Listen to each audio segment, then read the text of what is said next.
Hello, thank you for tuning into the ins and outs of a powerlifting meet. This is just a quick presentation as to what you can expect to see at a USAPL powerlifting meet. It is specific to USAPL rules and my experience, as well as others at meets. However, many of these things are applicable to other federations. Just be sure when it comes to rules that you double check with the federation that you're competing in or coaching in, that the rules are the same, or make sure you identify which ones are actually different versus this presentation. We'll get into the first portion, which is a little bit about me. I'm Juliana King. Many of you probably found me via my Instagram, which is just _Juliana King, or my business, which is Fortitudo Fitness. I have been a competitor for 7 years and have competed at every level: states, nationals, worlds.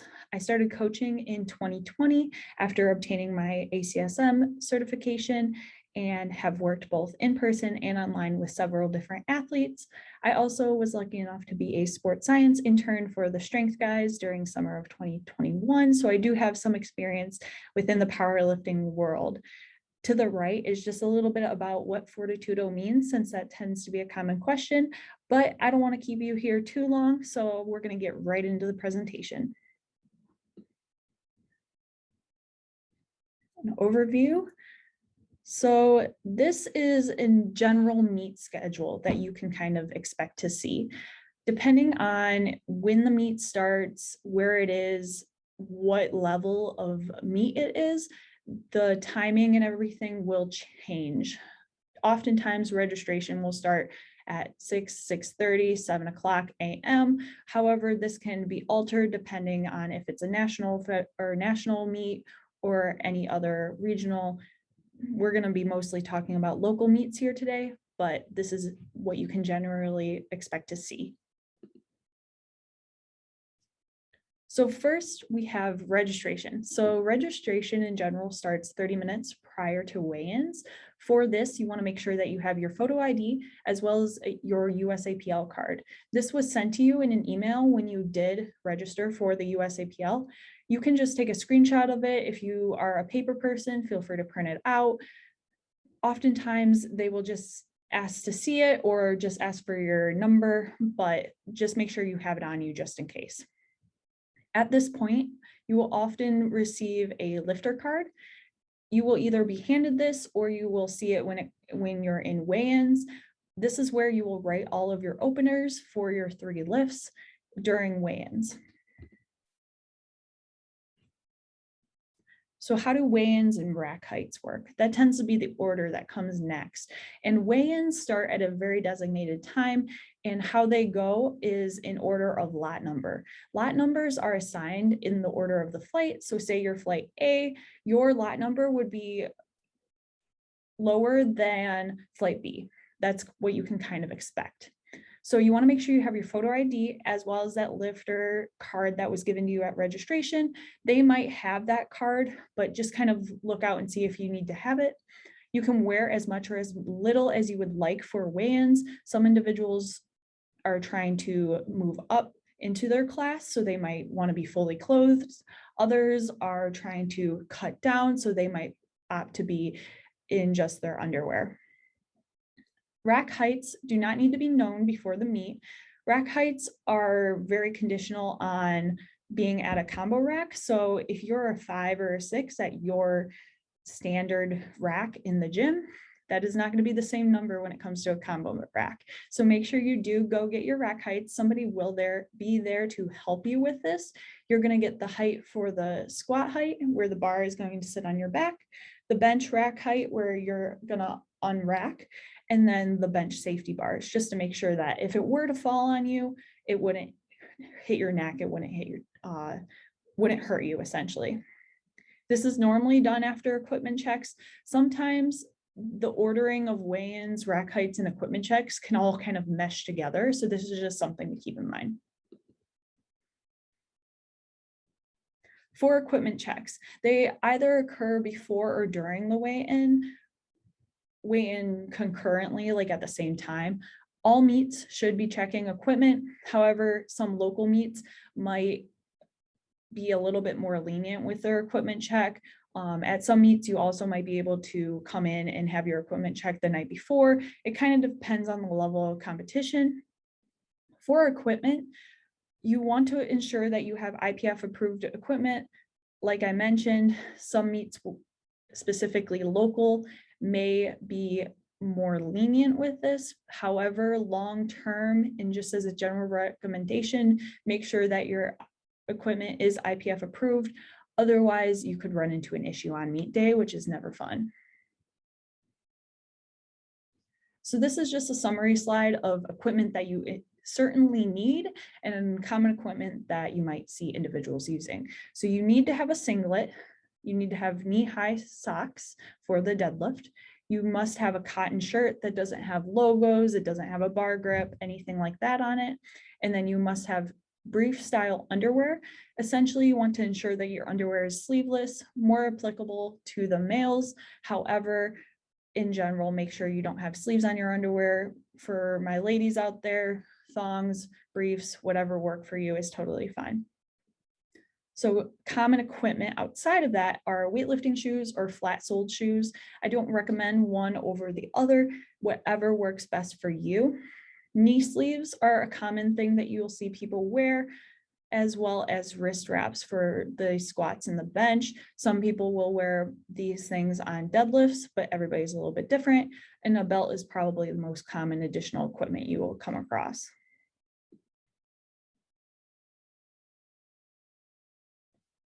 These are just a few common brands that you'll find all of the equipment from the previous slide in, more or less, depending. Inzer specializes in belts as well as a few other things, but overall, if the USAPL sees the name of one of these, they tend to be IPF approved. Always make sure you double check and ensure that you know your equipment is IPF approved, but these are just a few common brands you might come across. Then you'll have a rules meeting, which will occur about 30 minutes prior to the start of lifting. You are not required to attend this. However, if it is your first meet, I would recommend going, as it is a good opportunity to learn and double check the rules. Even in general, if you're more experienced, it never hurts to make sure that you're present to be there. So when it comes to attempts, you have 1 minute between each attempt to put in your next attempt. So say you just took your opener on squats. You have 1 minute after you finish your opener to go up to the judges table and put in your next attempt. If you forget to do this or you don't submit it within that minute, the following attempt will be 2.5 kilograms larger than your previous attempt, which is about 5-ish pounds there. However, if you missed the previous attempt, you were red lighted, you didn't get the lift, whatever it was, you will be given no increase and you will take the same weight if you don't submit anything different. Attempt selection does depend on your individual goals. Just keep that in mind. Common terms that you'll see at a meet are listed here on the screen. I'm not going to go through each of them, but if you have any questions about this, feel free to search up these terms. These are just terms that you likely will hear at a meet and are good to know. Make sure that all of your equipment is ready for the platform before when you're up to go. So on deck means you are 2 lifters out from lifting. I would recommend having all your equipment ready then. When it comes to warm-ups, warm-ups will occur in a designated warm-up room or warm-up section, warm-up rack. It kind of depends on the space of the venue. Warm-ups occur prior to each lift. I would recommend starting about 30 minutes prior to your flight. So if you are the first flight of the day, starting 30 minutes prior to the start of lifting is a good rule of thumb. Everybody's a little bit different in this. If you are the second flight or a subsequent flight, you can think about starting midway through the previous flight's second attempts. So about 30 minutes prior. And then I would also recommend having your warm-up set prior to the meet and being comfortable with what to expect that day in terms of warm-ups. Scoring is based off of a light system. So there are 3 judges. You have 1 in front and then 2 on the side. 2 or 3 lights is what makes a good lift. You can see the setups of what makes a good lift on the left and then what makes a bad lift on the right. The ordering of the red light on the bottom left can be different. However, just having those 2 white lights is important. On to squats. So with squats, there are 2 commands for it. When you get under the bar and you walk out, you want to make sure that your knees and hips and shoulders are fully erect. From there, you will receive the squat command. The head judge will give that command as well as do a downward motion with their arm. Then you'll complete the squat, stand back up, and you will receive the rack command when your knees are locked out, your hips are forward, and your shoulders are back. To the left is a visual of what is the required depth for squats. Many people do get called on depth, so this is important to acknowledge that you want to have your hip crease lower than the tops of your knees. So you got a red light on your squats. What does it mean? The judge will give a card. It's either red, blue, or yellow. When it comes to squats, one thing means red, failure to hit the depth. They thought your depth was not there.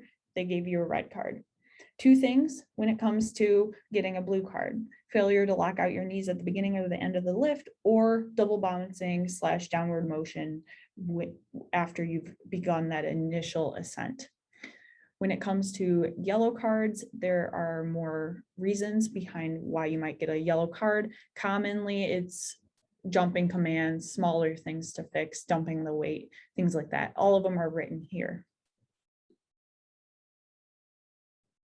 On to bench. Bench is likely, and especially the most technical of the lifts for powerlifting. There are 3 commands: start, press, and rack. So when you're under the bar, you'll unrack from the bench, make sure your elbows are fully locked out. 4 points of contact on the bench: your head, your shoulders, your hips or glutes must be on the bench. And then the 4th point is going to be your feet flat on the ground. At that point, you will receive the start command. From there, you will descend the bar, making sure that it's motionless on your chest before you receive the press command. From there, you can press up and make sure your elbows are locked out and your points of contact are all on the bench, and you will receive that rack command. From there, you can rack it in. So let's say you got a red light on bench. Here are the different things that each card within a red light means. So for bench, the red card is essentially you just didn't touch your chest. For the blue card, that is failing to lock out your elbows at the beginning or end of the lift and or downward motion after that initial press. The yellow card does have more reasons to be given here. One of the biggest being jumping commands, doing the press too soon. That tends to be a common reason to miss a lift. On to deadlift. Almost done with the meat here. So deadlift is probably the least technical in terms of you receive 1 command. So you will hear the bar is loaded. That means that you are ready. The bar is all ready to be approached and you are welcome to step on the platform and set up. So you will hear bar is loaded. You walk up, do your normal setup, go ahead and do the ascent with the bar, initiate your pull. From there, once your elbows, or rather your shoulders, your knees, and your hips are fully locked out, you're standing fully erect, you will receive the down command. From there, you want to control the downward motion and set it down. That is essentially it. So if you got a red light on deadlift, there are a few reasons for each card within that red light. So a red card will signify that you failed to lock out your knees at the top, or you failed to lock out your shoulders, standing fully erect. The blue card, downward motion, if you hitch at all on your thighs, and then yellow card is dropping the bar, moving your feet, lowering the bar prior to that down command. So congratulations, you've completed a competition at this point. Give yourself a pat on the back, get excited because these are meant to be fun, and just don't lose that point when you're going through this. This is meant to be a fun thing that you're doing. So I would recommend sticking around for awards. You're not required to by any means, but they do happen after all lifting of all flights are over, and awards are given out for each weight class, each group or age group, as well as the best male and female lifters. That is based off an equation. Just some additional information before we end off the presentation here. For meet day nutrition, make sure you pack food for the entire day. You will probably be there the entire day. Make sure you have water, electrolytes, caffeine. I wouldn't recommend introducing any new or arbitrary out of the norm foods on meet day. You want to make sure that you feel your best. So keep it simple, keep it to be what you're used to, stay within your own guidelines of what works for you and your body. You might hear terminology handlers and game day coaches. So handlers essentially are there to help you set up, help put in attempt selection, provide support on meet day, so on and so forth. A handler can be a coach can be a handler. It just kind of depends on your setup. They're not required by any means, but can be helpful to have. So the most important part, like I said, is to have fun. Make sure that you do your best, but at the end of the day, you've just enjoyed yourself, because that's what powerlifting is all about. Here are a few links and resources that you can find meets, IPF approved equipment, as well as just more about the rules from the USAPL Lifters Handbook. Thank you so much for attending this presentation or viewing it on this video. I really appreciate you tuning in and learning all about the ins and outs of powerlifting. If you have any questions or are interested in coaching at all, feel free to reach out to me on any of these platforms. My primary use will be of my Instagrams. However, I am responsive via email as well as on the website. So feel free to check it out. If you have any other questions, let me know. And I hope that your first meet experience or your second, third, fourth, however many meets goes wonderfully. And I appreciate you being here again.